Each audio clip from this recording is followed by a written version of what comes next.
Hey everyone, welcome back. I was looking at some data recently, and on paper, Vietnam looks like an absolute dream for tech expansion. We're talking high crypto adoption and a middle class that is just booming. It really does look perfect, Jackson. But here's the thing. Looking at a market from a distance is worlds apart from actually operating inside it.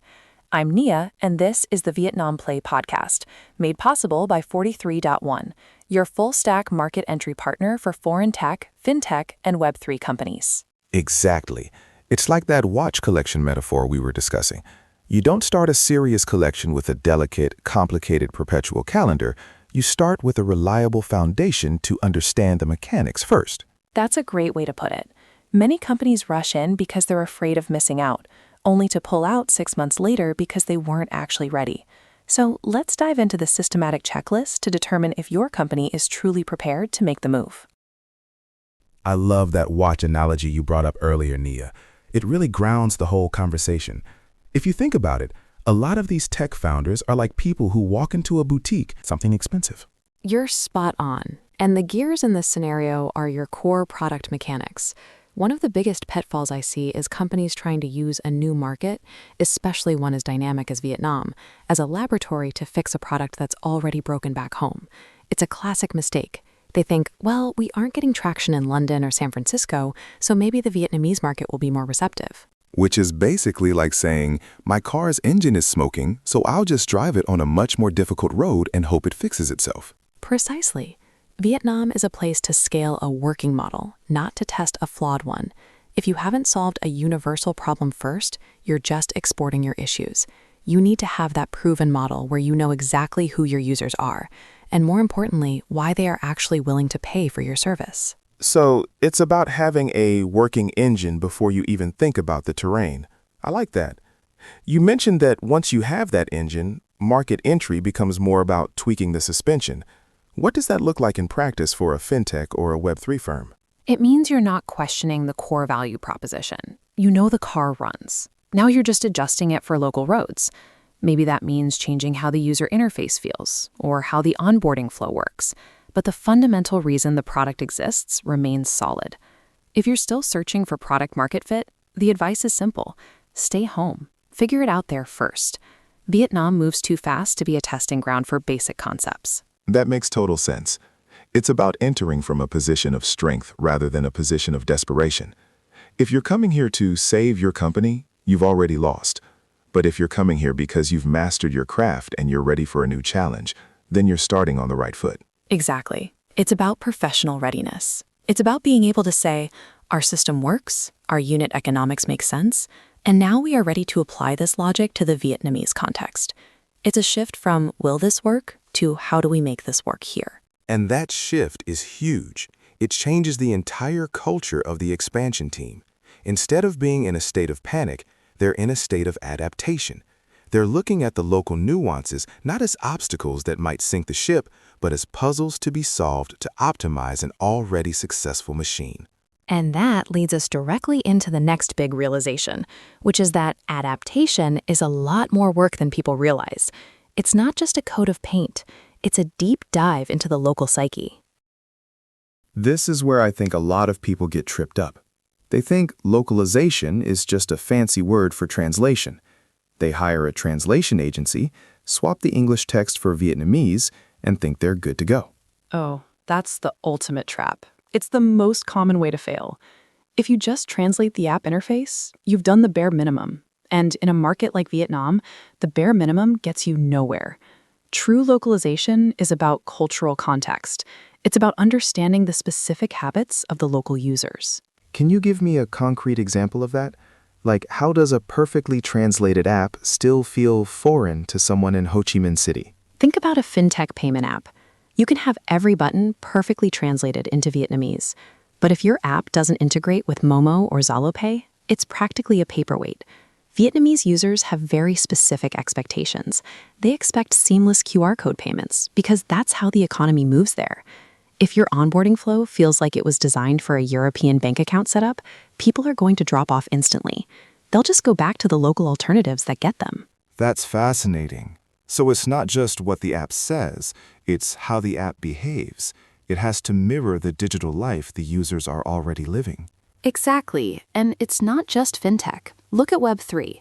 In the West, everyone lives on Twitter, or X, I should say. That's where the community happens. But in Vietnam, if you aren't in the deep, specialized Telegram groups or the private solo networks, you basically don't exist. You can't just copy-paste your Western marketing playbook and expect it to resonate.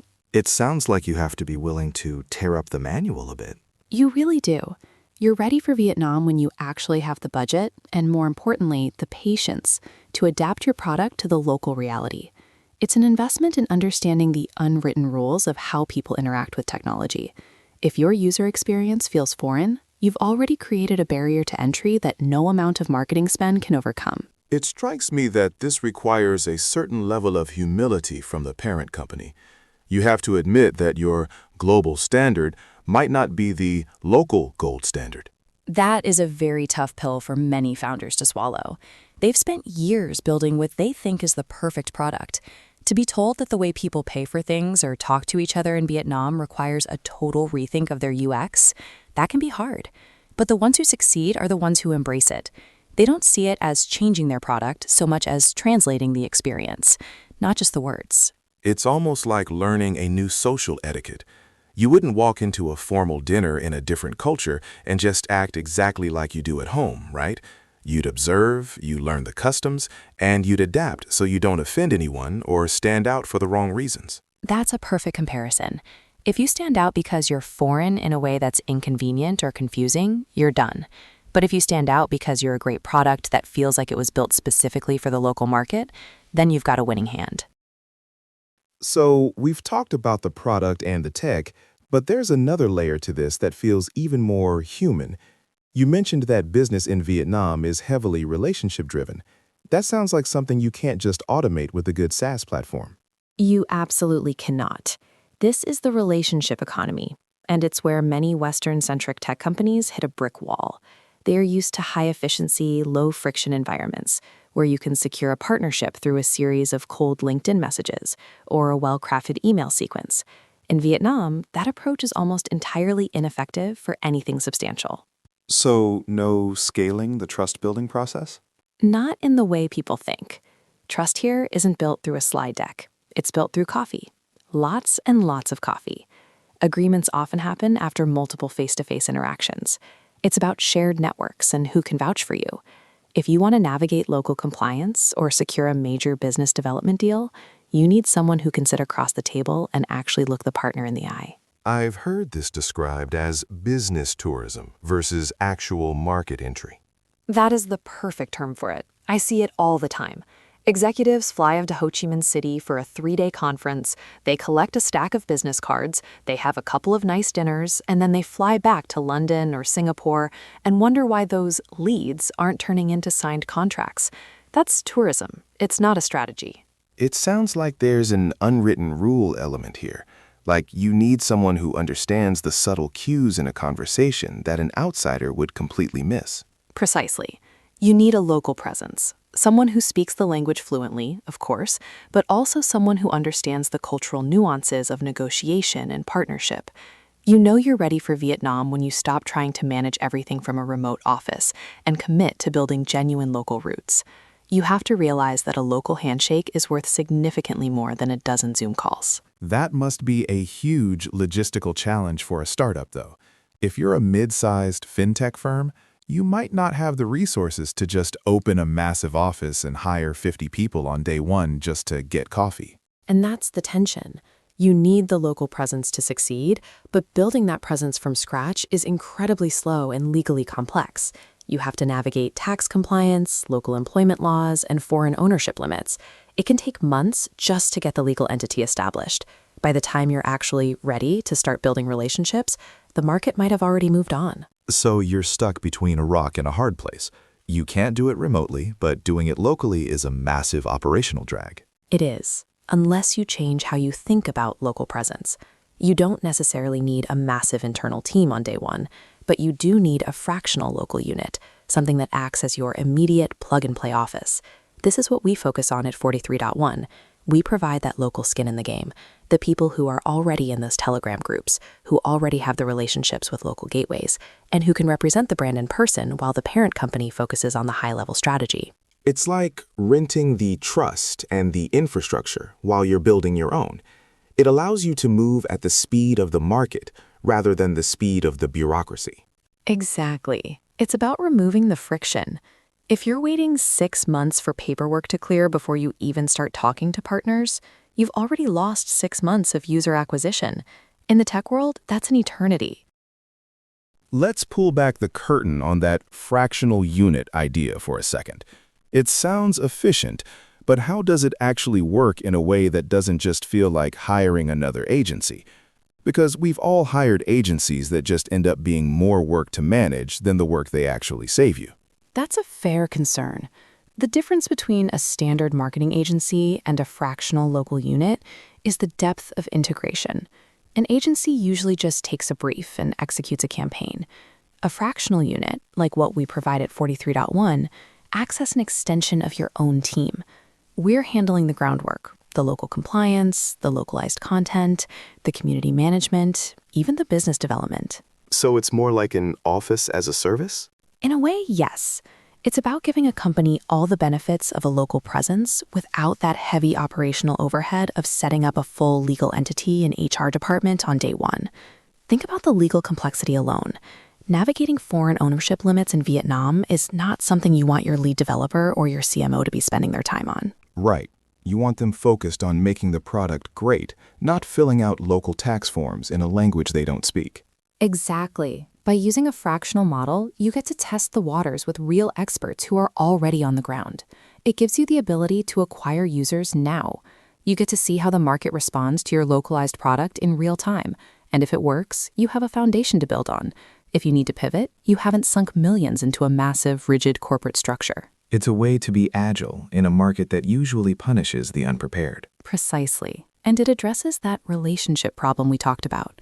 Our team is already there. We already have the networks. So when a foreign company partners with us, they aren't starting from zero. They are stepping into a pre-existing ecosystem of trust and local knowledge. It strikes me that this also helps with the timing aspect. If you're trying to time your entry into a booming market, every week matters. If you can bypass the 3 to 6 months of setup, that's a massive competitive advantage. It's the difference between catching the wave and watching it crash from the shore. Vietnam's tech scene is moving incredibly fast. The companies that win are the ones that can execute quickly but also sustainably. The fractional model allows for that slow build of community and trust while maintaining the fast execution of a tech startup. So it's not just about saving money on rent and salaries, it's about saving time, which, in a market this competitive, is the most valuable currency you have. Absolutely. And it leads to a much healthier long-term strategy. When you aren't stressed about the massive overhead of a new office, you can afford to be more patient with your growth. You can focus on quality and retention rather than just desperate short-term vanity metrics to justify the expansion to your board. Which brings us to the long-game mindset. You can't just expect to growth hack your way to success in a culture that values long-term stability and relationships. You mentioned that success in Vietnam is a marathon, a slow build followed by a sudden tipping point.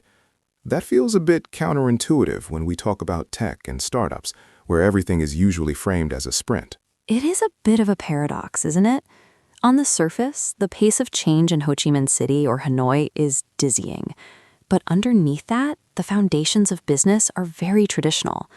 If you enter with a 3-month horizon, thinking you'll just run a big marketing campaign, get a spike in users, and then see instant ROI, you're going to be disappointed. I've seen that pattern before, the spike and crash. Exactly. A company comes in, spends a ton on influencers and ads, gets a lot of downloads, but then the buzz fades. If they haven't built a resilient local community or secured deep partnerships, those users just disappear. Then the head office in London or New York sees the numbers dropping. They panic and they pull the plug. They blame the market, saying Vietnam wasn't ready for us, when in reality, they just weren't ready for Vietnam. So what does the marathon look like? What are the companies that succeed doing differently in their first year? They plan for at least a 12-month horizon. They understand that building a community takes consistent daily effort. They aren't just looking at acquisition, they're looking at retention and the depth of their local partnerships. They measure success not just by vanity metrics, but by how integrated they are becoming into the local ecosystem. It sounds like they are investing in roots rather than just leaves. I love that image. If you just have leaves, the first storm will blow you away. But if you have deep roots, relationships with local fintech players, a community that feels like they own a piece of your brand, a local team that understands the market, then you can weather the ups and downs. And you mentioned a tipping point. Is that when the roots finally take hold? Yes, it's that fascinating moment where the effort you've put into building trust and localizing your product finally pays off. Suddenly, the growth becomes exponential because you've moved from being a foreign interloper to being a local staple. But you can only get to that tipping point if you have the stomach to stay in the game during this slow build phase. So, if a founder is telling their investors they'll have massive ROI in 90 days, they are essentially setting themselves up for failure. They are. If you need immediate massive ROI just to justify the expansion, you aren't ready. You have to be willing to invest in the foundation and let those local roots grow. It's about having the capital and the strategic patience to play the long game. Vietnam rewards those who show commitment. It's a sign of respect, in a way. By showing you're here for the long haul, you're telling the local partners and users that you actually value them, not just their wallets. And that message carries a lot of weight. In a world where so many companies just drop in and drop out of markets, being the one that stays and invests in the community is a massive competitive advantage. It builds a level of brand loyalty that is very hard for a newcomer to break. Okay, Nia, we've covered a lot of ground, from the watch collection foundation to the relationship economy and the marathon mindset. If I'm a listener right now and I'm looking at Vietnam, how do I actually turn all of this into a concrete plan? Let's get into the playbook side of things. I'm a big fan of checklists. They cut through the noise. Before anyone makes a move, I think they need to sit down with their leadership team and answer 5 very specific questions honestly. Let's go through them one by one. What's the first one? First, do you have a product that already works in other markets? This goes back to our working engine talk. If you're still trying to find product market fit at home, don't bring your mess to Vietnam. You need a proven model. Simple enough, but a lot of people skip it. What's number 2? Are you willing to change your user experience to fit local habits? And I mean really change it. This isn't about translation. It's about being willing to re-engineer your onboarding, your payment integrations, and your communication style to match how Vietnamese users actually live. If you're too precious about your global brand standards to adapt, you aren't ready. That requires a lot of humility. Okay, number 3. Do you understand that trust here is built in person, not online? You have to accept that your digital marketing and your LinkedIn outreach won't be enough. You need to commit to a physical or representative presence. You need to be ready to drink a lot of coffee and build real human connections. The no Zoom rule for big deals. I like it. What's the 4th one? Do you have a strategy to operate locally without drowning in legal overhead? This is the operational check. Are you going to spend 6 months setting up a legal entity? Or are you going to use a model like a fractional local unit to get moving immediately? You need a way to be local without being bogged down by the mechanics of starting a company from scratch. And the final one? Are you committed to this market for at least the next 12 months? This is the marathon check. If you're looking for a quick win to boost your quarterly report, stay away. But if you're willing to invest in the foundation and wait for that tipping point, then you're in a great position.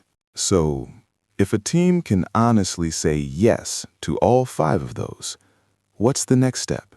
If it's all yes, then the data is finally telling the truth. Vietnam is waiting for you. The potential is immense, the talent is there, and the middle class is ready for high-quality tech solutions. The next step is execution. It's about finding the right partners on the ground, like us at 43.1, who can help you unlock that potential without you having to reinvent the wheel. It's about moving from planning to doing, but doing it with the right framework. Exactly. Don't let the complexity scare you off, but don't let the paper-perfect numbers make you overconfident either. Respect the market, prepare your foundation, and then go for it. I think that's a really powerful way to look at it. It's not just go or no go. It's, are we equipped for the journey? And if you are, the journey is incredibly rewarding. I want to circle back to something you mentioned earlier, the business tourism thing. It's such a vivid image. I can almost see the executives in their suits, sweating in the humidity, exchanging cards at a rooftop bar, and thinking they've entered the market. How do you actually avoid that trap when you're starting out? It starts with your definition of presence.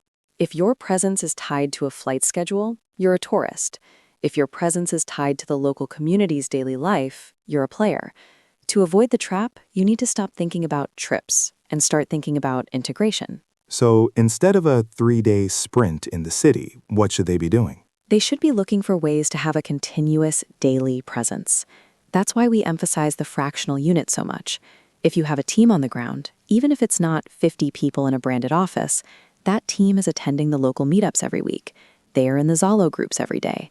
They're having those trust-building coffees when it's convenient for the partner, not just when the executive is in town for a conference. It's the difference between being a guest and being a neighbor. Exactly. A guest is someone you're polite to, but you don't necessarily share your best business secrets with. A neighbor is someone you see every day, someone you trust, someone you can call when you have a problem. In Vietnam, you want to be the neighbor. That reminds me of what you said about the relationship economy. You can't automate trust. I think a lot of tech people, myself included, sometimes forget that. We want everything to be a funnel or an algorithm. Right. We want to put $1 into an ad and get $2 out. But in Vietnam, you often have to put in time before you can even put in the dollars. The tourism trap is thinking that your money can buy you the trust that only time and local knowledge can build. So for a company that's just starting to look at this, the first win isn't necessarily 1,000 users. It might just be one deep, solid partnership with a local player who can help navigate the ecosystem. Absolutely. One high-quality local partnership is worth more than 10,000 low-intent users, because that partner will open doors that you didn't even know existed. They will help you avoid the local pitfalls that no market report will ever tell you about. It really comes down to that boots-on-the-ground reality. You can't see the potholes from 30,000 feet. You really can't. You have to be on the street level, and if you can't be there yourself 24/7, you need someone you trust to be there for you. That's the only way to avoid being just another tourist who leaves with nothing but a few souvenirs and a smaller bank account. It's a sobering thought, but also an empowering one. It means the market isn't closed, it's just selective. It only opens up to those who are willing to actually show up. And show up consistently. Consistency is the ultimate trust builder in this part of the world. We've talked a lot about the why and the how, but let's get into the what of the operational side. You mentioned that setting up a full legal entity and a whole internal team is a massive drag on momentum. Why is that such a big deal for a scaling company? Think about the typical life cycle of a tech expansion. You have momentum, you have funding, you have a window of opportunity. Now imagine hitting a wall of legal entity setup that takes 3, 4, maybe 6 months. During that time, you're dealing with local employment laws, you're trying to figure out tax compliance in a foreign system, and you're probably hiring people you've never met in person. It sounds like a recipe for a massive headache. It's more than a headache, it's a momentum killer. By the time your office is ready, your competitors might have already grabbed the prime market share. This is why the fractional model is such a game changer. It's about decoupling your market presence from your legal infrastructure. So you're saying you can start operating, building the community, running localized content, even doing BD, before you have the big office and the big legal team. Exactly. That's what 43.1 provides. We act as that local unit. We handle the compliance, we handle the HR, we manage the localized execution. This allows the parent company to focus on what they do best, the global strategy, while we ensure the execution works on the ground. It's like having a local office in a box. I imagine that also makes it a lot easier to test and learn. If you realize after 6 months that you need to pivot your strategy, it's much easier to do that with a fractional team than with 100 full-time employees and a 10-year lease. You hit the nail on the head. Flexibility is key in an emerging market. You don't know what you don't know yet. A fractional unit gives you the professional, local face you need to build trust, but it maintains the lean agility that a tech company needs to survive. It's about being professionally local without the operational baggage. That's a great way to put it. You get the expertise of people who have done this dozens of times before. You get the pre-existing networks. And you get to move at the speed of the market, not the speed of the bureaucracy. For a scaling company, that's the ultimate competitive advantage. It's funny because we often think of expansion as this big, heavy, monumental thing. But maybe the most successful expansions are actually the most weightless ones, the ones that can move quickly and adapt without being weighed down by their own structure. I think that's the secret. The goal isn't to build a monument to your company in Vietnam. The goal is to build a bridge between your product and the Vietnamese people. And you don't need a massive, heavy construction crew to build a bridge if you have the right local architects. I love that. It's about building connections, not just buildings. Exactly. And once those connections are strong, then you can decide if you want to build the monument. But start with the bridge. Nia, this has been such an eye-opening conversation. I think we've really demystified what readiness looks like. It's not just about having a big budget or a perfect app. It's about having a working engine, a humble approach to localization, a commitment to relationships, and a smart operational strategy. It really is. As we bring this to a close, I want to leave everyone with one final thought. Entering a market like Vietnam is a massive opportunity, but it's also a test of your company's core strength.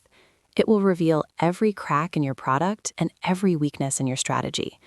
But if you go in with the right mindset, the watch collector's foundation, as you put it, it can be the most rewarding move you ever make. I love that.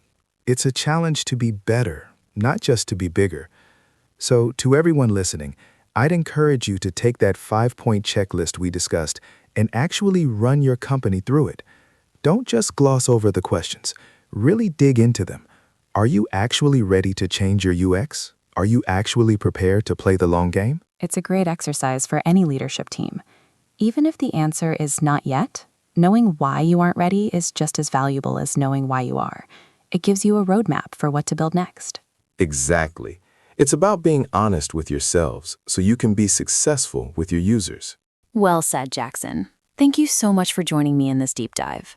And thank you to everyone for listening. It's been a pleasure to explore these ideas with you. Absolutely. It's been a blast. I hope everyone found some actionable insights they can take back to their teams. I'm sure they did. We've covered a lot, but the most important thing is to take that first step with intention. Definitely. Thank you all for listening to the Vietnam Play podcast, made possible by 43.1. We hope you found this session valuable as you think about your next move. Take some time today to reflect on your engine. Is it ready for the local roads of Vietnam? We'll be thinking about it too. Thanks again, everyone. Thanks for listening. We really appreciate your time and your curiosity. Take care and good luck with your expansion journey. Goodbye for now. And remember, build roots, not just leaves. Thank you.